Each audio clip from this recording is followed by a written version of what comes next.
लोग कर रहे हैं principles of inheritance and variation. इसमें हमने मेंडेलियन डिसऑर्डर स्टार्ट किए थे, जिनको हमने पहले 4 कैटेगरीज में डिवाइड कर दिया था। इन द प्रीवियस लेक्चर हमने sex linked recessive disorders study किए। आज हम लोग स्टडी कर रहे हैं ऑटोसोमल लिंक्ड रिसेसिव डिसऑर्डर।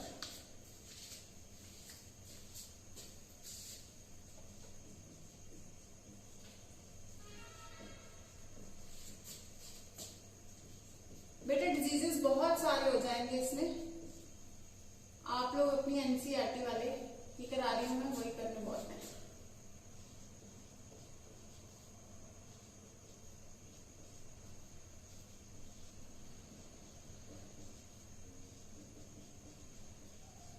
बाकी एनसीईआरटी के अलावा जितना भी आपको चाहिए होता है वो मैं आपको ज्यादातर बता देती हूँ।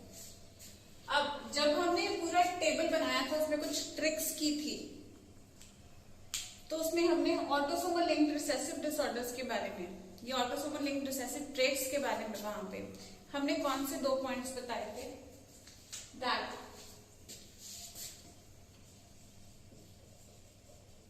It can skip generations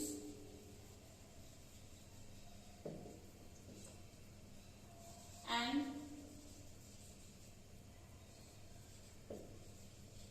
unaffected parents can have affected children और vice versa। ठीक है, मेनली स्किप जनरेशन में ही आ जाता है कि जैसे एक जनरेशन अनअफेक्टेड है, एक अफेक्टेड है, फिर अनअफेक्टेड, ये सब चीजें इसमें स्किपिंग ऑफ जनरेशन इसमें हो जाती है। ठीक है, तो आज हम डिस्कस करने जा रहे हैं सबसे पहले case of sickle cell anaemia.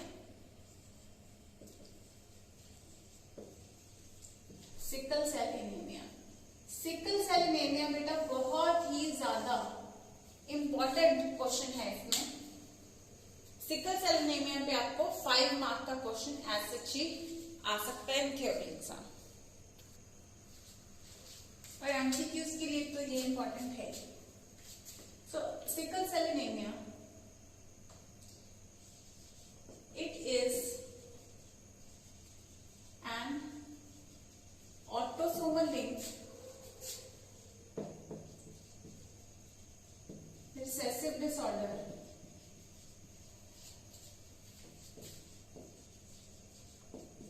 that can be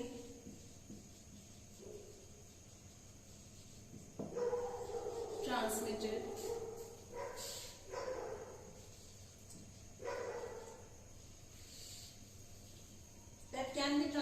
from parents to offspring only if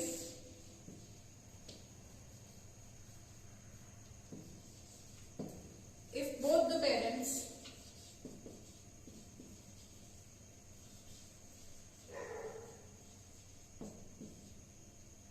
carry the disease। दोनों ही पेरेंट्स अगर डिजीज को कैरी कर रहे हैं, या हम कह सकते हैं कि दोनों ही क्या है इसमें हेट्रोजाइगस है, when both the parents are carriers for the disease।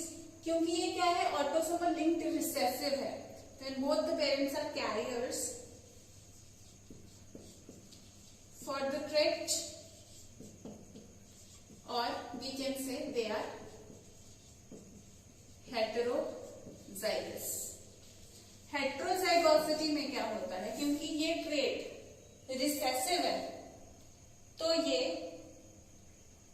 Express तो नहीं कर पाता हेटेरोजाइगस कंडीशन में, लेकिन कैरियर क्रिएट कर देता है। ठीक है, and this disease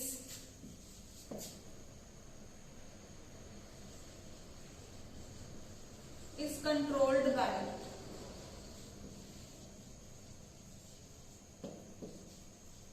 single pair of genes HBA and HBS। तो ये सिंगल पेयर ऑफ जीन्स ही हैं जो इसको कंट्रोल करते हैं। ठीक है, अब autosomal linked recessive disorder can यानी कि इट कैन स्किप जनरेशन में, एक जनरेशन में पेरेंट जनरेशन में नहीं है, दे आर जस्ट कैरियर्स, और अगली जनरेशन में वो दिख जाता है। और इसका दूसरा पॉइंट भी जो हमने बोला था कि unaffected parents can have,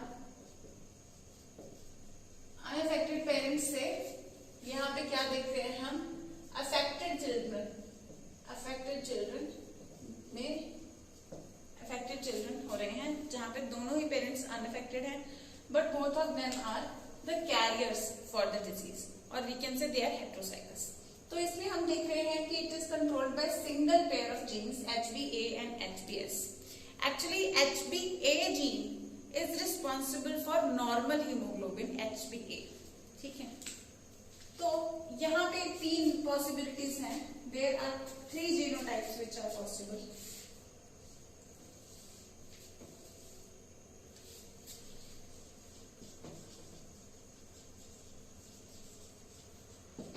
genotypes are possible. कौन कौन से 3 जीनोटाइप्स हैं? 3 possible genotypes for the disease are, 3 possible genotypes in case of these genes are, या तो ये नॉर्मल हो जाएंगे, दोनों HbA हो जाएंगे। ये नॉर्मल हम लोगों में जो होता है, नॉर्मली ये HbA होता है, और ये जो इंसान है ये बिल्कुल नॉर्मल होता है। इसके आरबीसीज बिल्कुल बाइकनकेव शेप आरबीसीज होते हैं, बाइकनकेव शेप आरबीसीज होते हैं, और ये हाई लो कंसेंट्रेशन, जो भी ऑक्सीजन का जैसे भी लेवल्स है उनके साथ प्रॉपर तरीके से कोऑपरेट कर सकता है, और रेस्पिरेशन इसकी बड़ी नॉर्मल सी होगी, बाइकनकेव शेप आरबीसीज होते हैं। और क्योंकि ये जीन पर्टिकुलरली हीमोग्लोबिन के लिए है HbA, तो हम लोग इसमें जो हीमोग्लोबिन होता है वो भी नॉर्मल HbA पेप्टाइड बनता है, नॉर्मल हीमोग्लोबिन इन पेशेंट्स, इन लोगों में होता है, ठीक है। दूसरा फिनोटाइप इनमें आता है जहां पे HbA और HbS, दूसरा genotype sorry, HbA with HbS, S पहले A बाद में जैसे भी लिख सकते हैं। This HbA actually codes for the normal HbA peptide, normal hemoglobin peptide के लिए, but HbS codes for the mutated gene। जब ये हेटेरोजाइगस होते हैं, we know that the condition is autosomally recessive, तो ये बंदा भी क्या होगा, इसमें डिजीज एग्जिबिट नहीं होगा, इसमें भी sickle shape biconcave shape RBCs ही होंगे, लेकिन this is the carrier for the disease.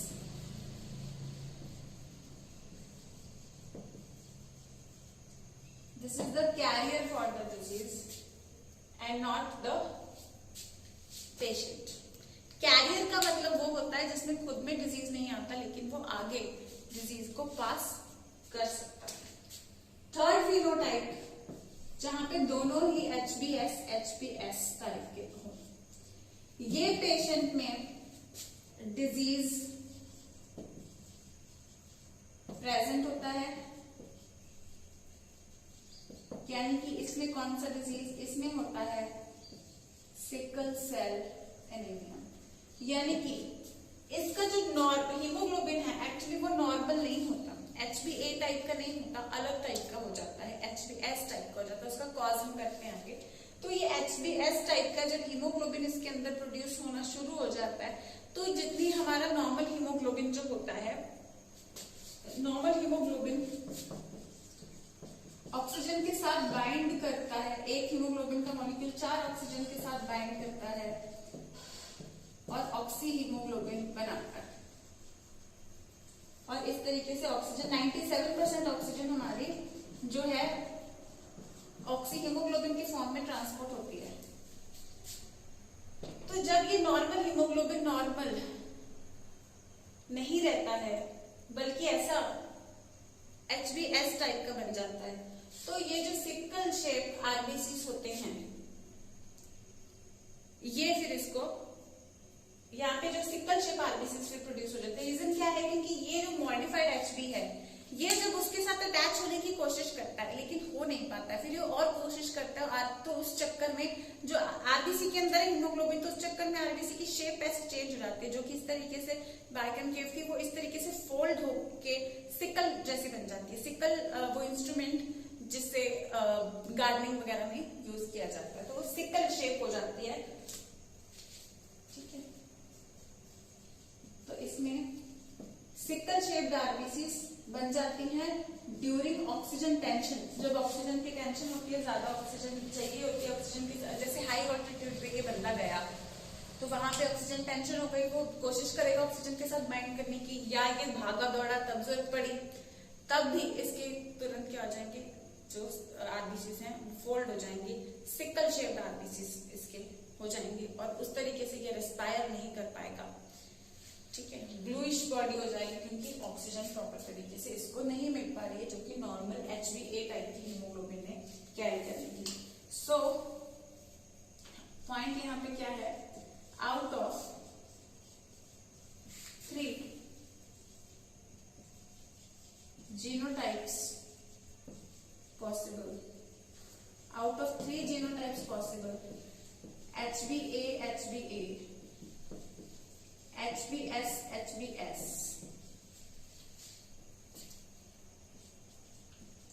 and HbA HbS, only one, that is HbA HbS, HbS HbS, which is homozygous for HbS, is found to be sickle cell anaemic. इसको sickle cell anaemia होता है। 3 genotypes जो possible हैं, उन तीनों में से सिर्फ एक जीनोटाइप में सिकल सेल एनीमिया पॉसिबल हो पाता है।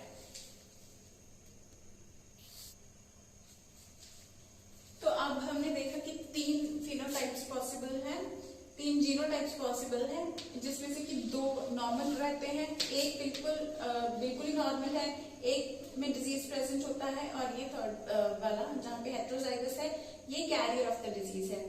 इसमें आरबीसीज बाइकनकेव, इसमें भी बाइकनकेव, इसमें सिकल शेप आरबीसीज हो जाते हैं। ठीक है, ये पोर्शन मैं आपको करा चुकी हूँ।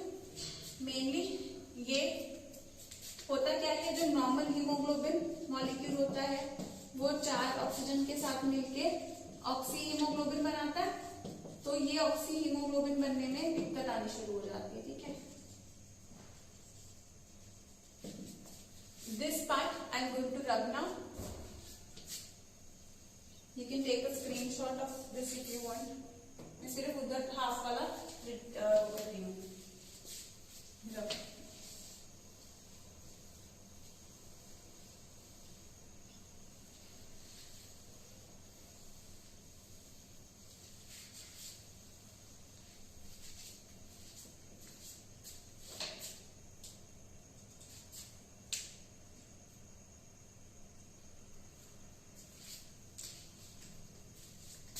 Next point,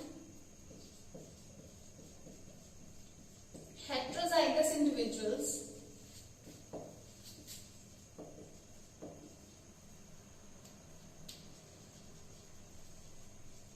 appear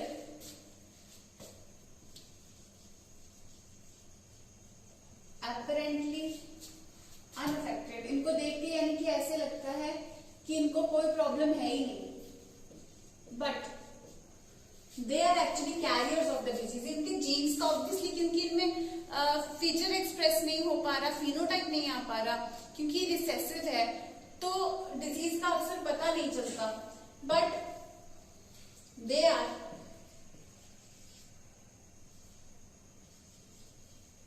carriers for the disease, यानी कि वो डिजीज को कैरी करते हैं, आगे ले जा सकते हैं। Carriers for the disease, as why? As there is 50% chance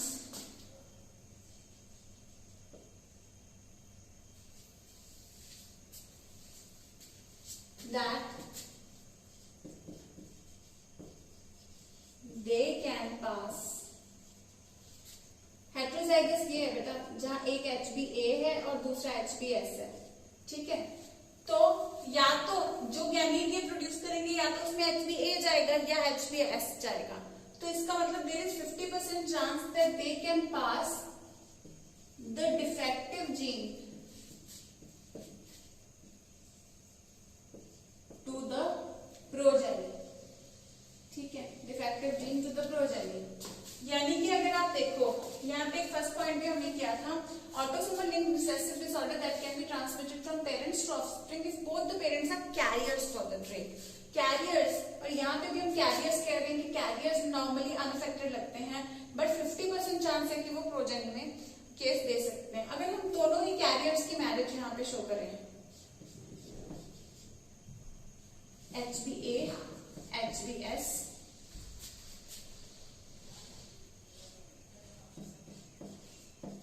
HbA HbS, तो जब ये गैमीट्स प्रोड्यूस करेंगे, मैं पुनः में करूंगी क्योंकि ये ज्यादा क्लियर लगता है मुझे,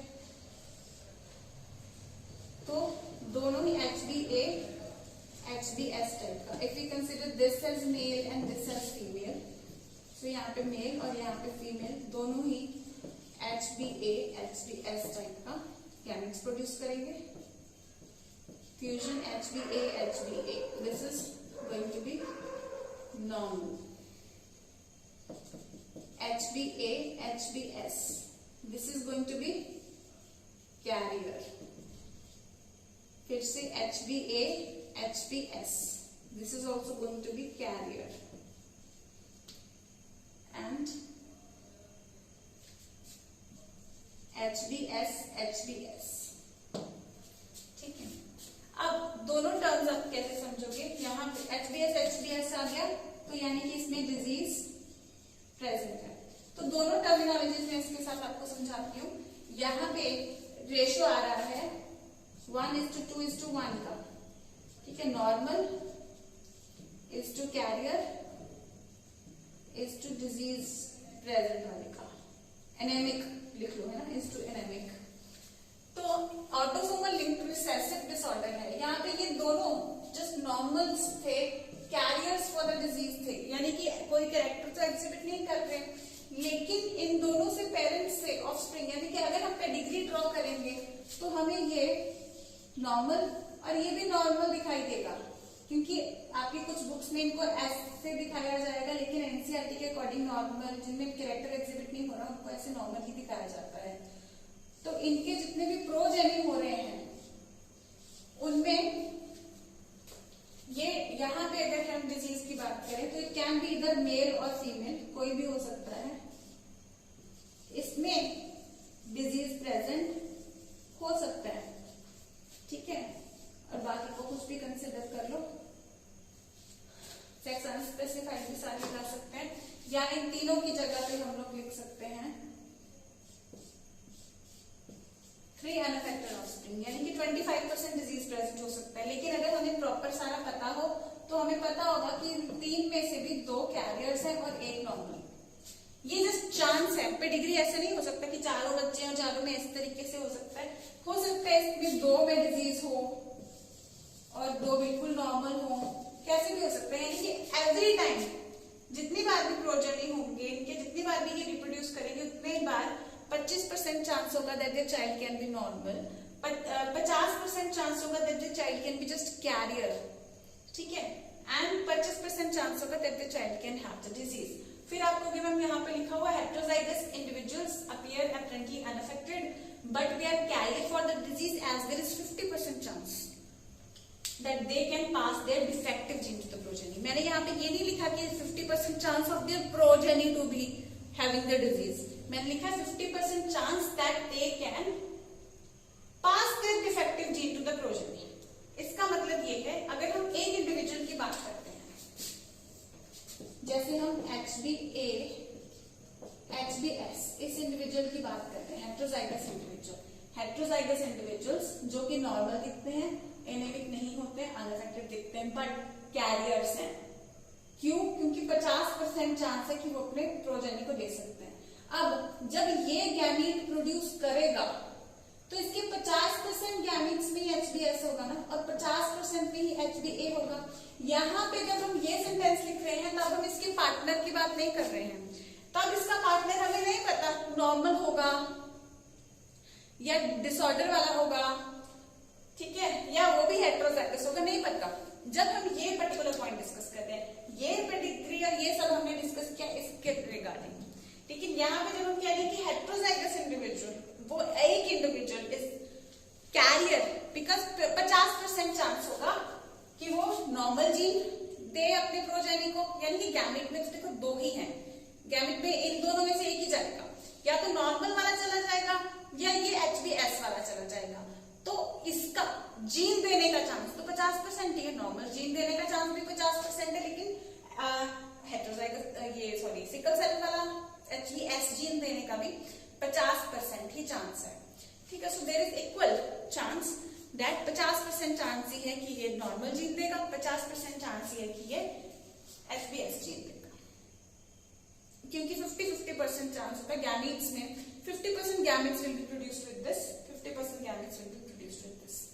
फीमेल में बाकी सारे डिजेनरेट रह जाते हैं, एक हो जाता है, तो वो कोई भी हो सकता है इन दोनों में से। अगर ये मेल है तो 50% sperms will be having HBS and 50% sperms will be having HBA, तो देयर विल बी 50% चांस। अगर फीमेल का जो भी तो उसके साथ 50% जो भी एग होगा, तो there will be 50% chance of any one of them to go and fuse with that particular female gamete.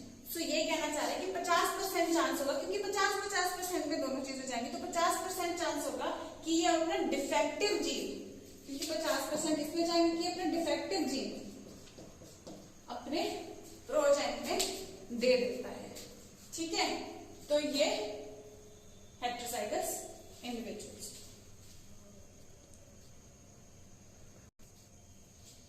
तो अब हम इसका कॉज डिस्कस कर लेंगे एग्जैक्टली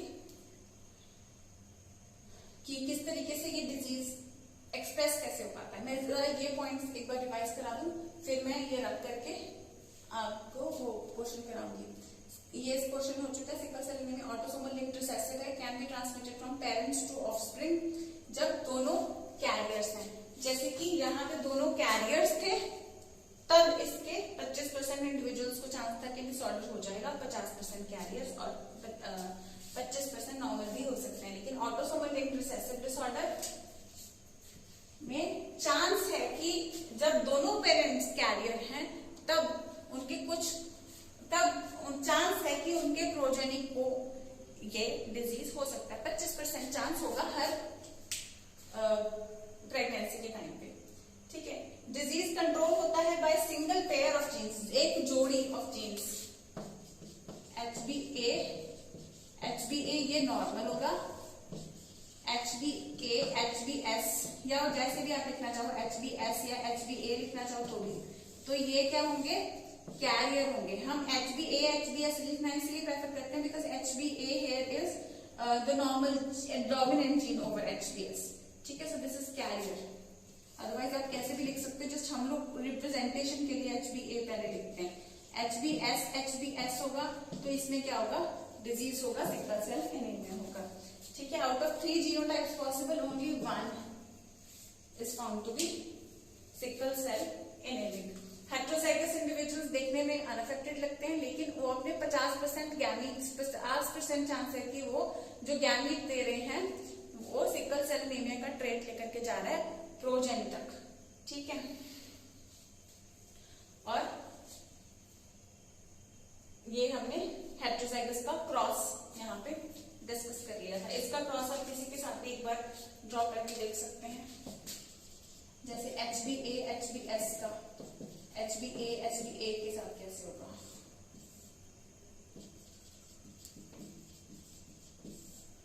तो AA आ जाएगा, यहाँ पे AS आ जाएगा। आपने पूरा HBA HBS लिखना है, मैं जस्ट क्विकली कराना चाह रही हूँ आपको, ठीक है। AA आ जाएगा AS, तो यहाँ पे 50% कैरियर्स आ जाएंगे, 50% नॉर्मल आ जाएंगे। तो इस तरीके से आप लोग और भी क्रिएट कर सकते हैं, क्वेश्चंस क्रिएट कर सकते हैं, या जो भी आपके पास प्रैक्टिस पेपर्स हैं उसमें भी आप डिस्कस कर सकते हैं और उनको भी प्रैक्टिस करके आप देख सकते हैं। अब मैं इस क्वेश्चन को एक बार रब कर रही हूँ, फिर हम इसका एग्जैक्ट की जीन में कहाँ पे चेंज आता है अभी हम वो डिस्कस करते हैं।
कॉज इसका क्या है?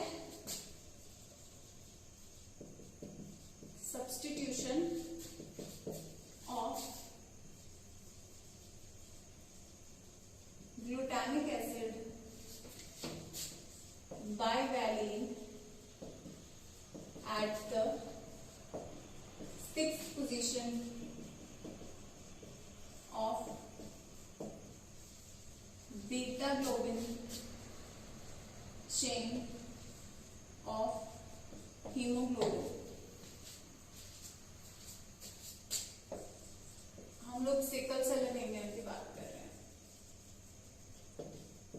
आप लोग को नॉर्मली याद होगा, नहीं याद है तो रिमाइंड करा देती हूँ। हीमोग्लोबिन जो मॉलिक्यूल होता है, जो हमारी रेस्पिरेटरी पिगमेंट होती है, जो कि ऑक्सीजन के साथ बाइंड करके उसको सप्लाई करके कुछ हद तक 97% ऑक्सीजन ट्रांसपोर्ट इस मेथड से होती है हीमोग्लोबिन के साथ बाइंड करके, और 20 से 25% कार्बन डाइऑक्साइड इससे बाइंड करके ट्रांसपोर्ट होती है। जो हीमोग्लोबिन होती है वो 2 अल्फा एंड 2 बीटा चेन से बनी हुई होती है, जो इसका ग्लोबिन पार्ट होता है पर्टिकुलरली। ठीक है, 2 अल्फा ग्लोबिन्स होते हैं, 2 बीटा ग्लोबिन्स होते हैं। हीम प्रोटीन अलग होता है, जो फेरिन प्रोटीन आयरन कंटेनिंग होता है ये अलग होता है। इसका जस्ट ग्लोबिन पार्ट में 2 अल्फा एंड 2 बीटा चेन्स हमें मिलती हैं। ये 2 अल्फा चेन्स और 2 बीटा चेन्स आपस में बॉन्ड्स बना करके ये पूरा प्रोटीन बनाती हैं। अब इसमें इन पर्टिकुलरली जो बीटा चेन होती है, एक्चुअली ये हम क्या कह रहे हैं कि ये पर्टिकुलर प्रोटीन बनाती है। प्रोटीन्स किस चीज के बन रहे हैं? अमाइनो एसिड्स के बनते हैं। तो अमाइनो एसिड की जो चेन होती है, अमाइनो एसिड्स की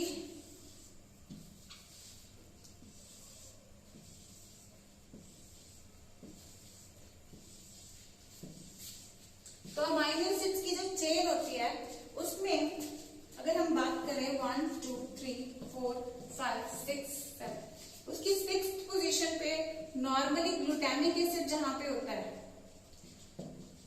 तो ये ग्लूटामिक एसिड, ये सारे अमाइनो एसिड्स होंगे ना बच्चे। जब भी प्रोटीन की हम बात कर रहे हैं तो प्रोटीन कैसे बनते हैं? अमाइनो एसिड्स की चेन होते हैं प्रोटीन्स, है ना।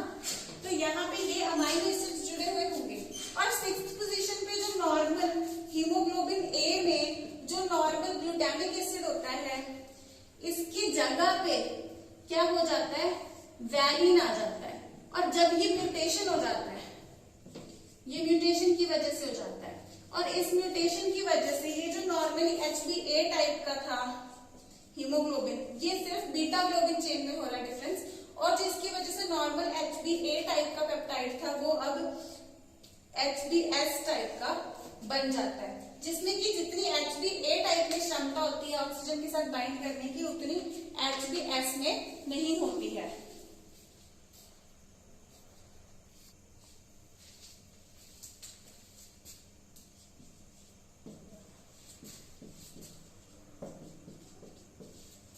ये नॉर्मल इसका रहता है। हम इसको 3 वर्ड से करते हैं, valine, histidine, leucine, threonine, proline.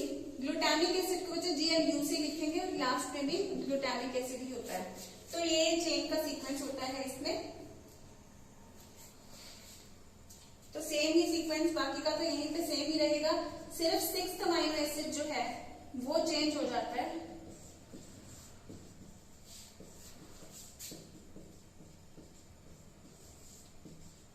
तो ये पूरी चेन में सिर्फ 6th वाला है जो अमाइनो एसिड चेंज हो जाता है। तो ये पूरी चेन ही बनाते हैं, जो कि पूरा पेप्टाइड HbA पेप्टाइड था यहाँ पे, और यहाँ पे HbS पेप्टाइड बन जाता है।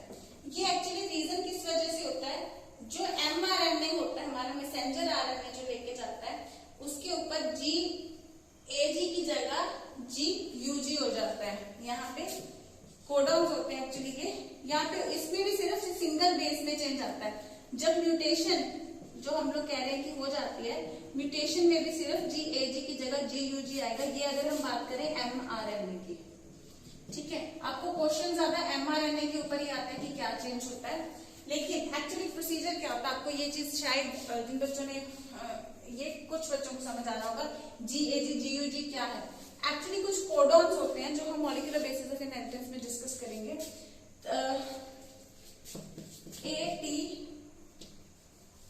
AT जी नाम के कुछ बेसिस होते हैं, ठीक है, जो हमारे डीएनए में होते हैं। डीएनए की अगर ये आरएनए में हो तो टी की जगह पे यू होता है, AUCG। इनका फुल फॉर्म वगैरह सब कुछ हम नेक्स्ट चैप्टर में करेंगे। अब यहाँ पे ये चार जो हैं, ये चार अलग अलग तरीके से अरेंज्ड होते हैं हमारे डीएनए में। जब हम कहते हैं ना उनके ऊपर पर्टिकुलर जीन्स होते हैं, वो सीक्वेंस होता है जो हमारे कैरेक्टर्स डिटरमिन करता है, वो इनका सीक्वेंस होता है एक्चुअली। ये किस तरीके से सारे डीएनए के ऊपर ATCG इस तरीके से अरेंज होते हैं, और ये कुछ एक्चुअली बॉन्ड्स क्रिएट करते हैं। A always makes bond with T, T always makes bond with A हमेशा डबल बॉन्ड T के साथ बनाता है, G और C का हमेशा ट्रिपल बॉन्ड बनता है। तो जब हम कहते हैं कि डीएनए डबल स्टैंडर्ड होता है, तो डबल स्टैंडर्ड वो इस तरीके से होते हैं कि जहां जहां पे A है उसके ऑपोजिट T आ जाएगा, जहां T है उसके ऑपोजिट A आ जाएगा, जहां C है उसके ऑपोजिट G, G के ऑपोजिट C।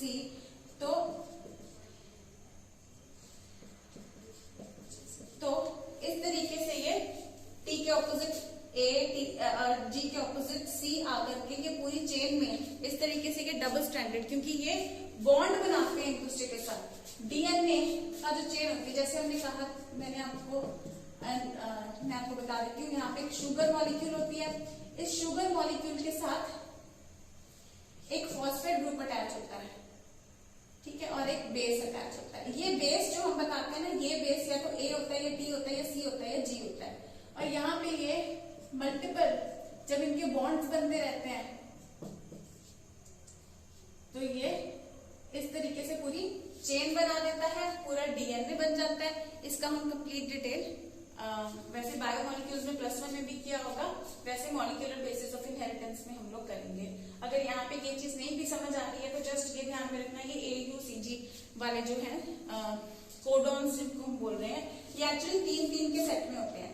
ये 3 जहां पे भी एक साथ प्रेजेंट होंगे तो ये क्या करेंगे, अब इनका ऑपोजिट mRNA में जाएगा। जैसे इनका कॉम्प्लीमेंट्री क्या होना चाहिए, ATC होना चाहिए, लेकिन इसका कॉम्प्लीमेंट्री AUC बन जाएगा, क्योंकि mRNA में T की जगह पे U होता है। तो जो भी mRNA का सीक्वेंस होगा, जैसे यहाँ पे mRNA में GAG आ गया था इस पर्टिकुलर पार्ट में, तो GAG ने कोड किया कि यहाँ पे ग्लूटामिक एसिड होना चाहिए, लेकिन अचानक से म्यूटेशन हो गई ऐसी कि A की जगह पे U आ गया, यूरासिल जिसको हम बोलते हैं। तो जब A की जगह U आ गया तो तुरंत ये, क्योंकि ये कोडॉन चेंज हो गया एक तरीके से, बेशक उसका एक ही पार्ट चेंज हुआ लेकिन फिर भी कोडॉन चेंज हो गया। कोडॉन की पूरी डिटेल, पूरी लिस्ट हम लोग मॉलिक्यूलर बेसिस में करेंगे, लेकिन ये एक पार्ट चेंज होने से क्या हो गया, जो अमाइनो एसिड के लिए ये कोड कर रहा था, इसको कोडॉन इसलिए बोलते हैं because they code for some amino acids. यहाँ पे it was coding for glutamic acid, but here now it is coding for valine. जिस अब एक कोडॉन से एक अमाइनो एसिड चेंज हुआ, ठीक है। अब वैसे ही एक अमाइनो एसिड चेंज होने से पूरी की पूरी प्रोटीन चेन की नेचर चेंज हो गई है, पूरी की पूरी प्रोटीन चेन की नेचर चेंज हो गई है, ठीक है। तो इस प्रोटीन चेन की नेचर जो चेंज हो गई है, जिसकी वजह से पेप्टाइड चेन की जो नेचर चेंज हो गई, जिसकी वजह से हीमोग्लोबिन भी अलग बन गया। आपको मेनली क्वेश्चन mRNA पे आता है, आप लोग कोई भी एक सीक्वेंस याद करें, मैं आपको एडवाइस करूंगी कि mRNA का याद करें, क्योंकि जैसे ही आपका मॉलिक्यूलर बेसिस में कंसेप्ट क्लियर होगा तो डीएनए का आपको अपने आप से याद हो जाएगा। कुछ हद तक मैंने आपको क्लियर कर ही दिया है। जैसे कि अब जिस डीएनए से ये बना है उसमें क्या सीक्वेंस होगा, ये सीक्वेंस होगा, ठीक है, GAG-GTC, क्योंकि G के ऑपोजिट C, A के ऑपोजिट T, G के ऑपोजिट C। अब फिर इसके ऑपोजिट जब बॉन्ड बना है, C के ऑपोजिट G, T के ऑपोजिट A और C के ऑपोजिट G, ये डीएनए से mRNA बनता है, ठीक है। जब भी पेप्टाइड्स बनाने होते हैं, डीएनए जो भी हमारा डीएनए होता है उससे मैसेंजर आरएनए बनता है, जो मैसेज लेके जाता है कि कौन से अमीनो एसिड्स को एक साथ आना है, ठीक है। तो mRNA ऐसा बनता है, इसके कॉम्प्लीमेंट्री बनेगा, इसके कॉम्प्लीमेंट्री ये भी है, तो सेम सीक्वेंस आ गया है ना। तो इस वजह से आपको ये अलग से याद नहीं करना पड़ेगा, ठीक है। तो जब चेंज आता है तब GUG है, तो चेंज्ड पार्ट डीएनए में इसकी जगह पे चेंज्ड पार्ट क्या आ जाएगा, GTG, क्योंकि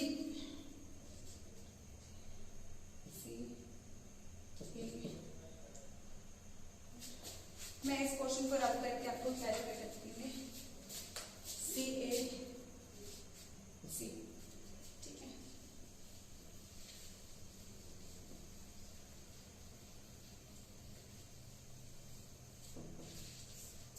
ये देखो बेटा, नॉर्मली डीएनए में GAG-CTC था, जिससे कि mRNA में GAG आया, और GAG ने ये कोड किया। हम सिर्फ एक की बात कर रहे हैं, अदरवाइज सबके लिए अलग अलग होगा, ठीक है। यहाँ पे हम दिस इज ओनली डीएनए का sequence and this is mRNA का सीक्वेंस। और अगर म्यूटेशन हो गई, ये सेकंड वाला पूरा क्वेश्चन यहाँ बना रही हूँ, अगर म्यूटेशन हो गई तो GAG की जगह हमने क्या देखा, mRNA में क्या आ गया, GUG आ गया। तो GUG का हमें पता है यहाँ पे डीएनए में कॉम्प्लीमेंट्री होना चाहिए,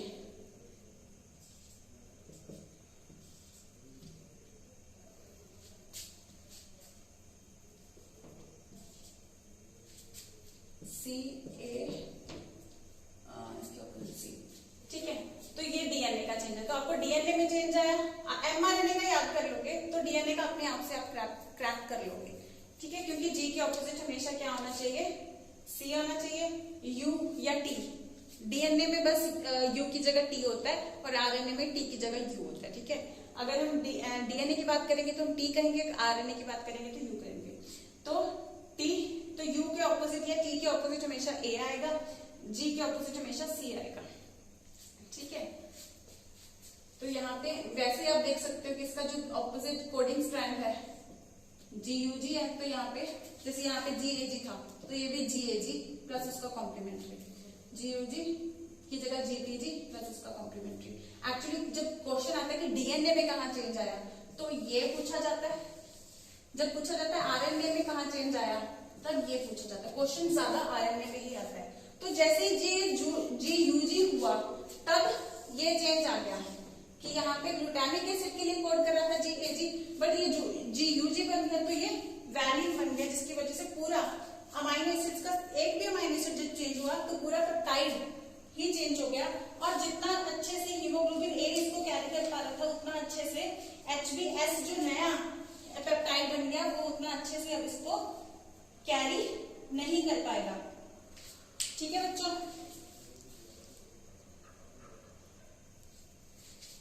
अब ये जो म्यूटेशन हो गई है इसमें, तो ये म्यूटेशन क्या करती है, जैसे ही ऑक्सीजन की टेंशन हाई होने लगी तो म्यूटेंट हीमोग्लोबिन, यानी कि जो म्यूटेटेड हो चुका है, जो कि चेंज हो चुका है, mutant haemoglobin that is HbS वाला जो हीमोग्लोबिन है, that mutant haemoglobin polymerises during low oxygen tension,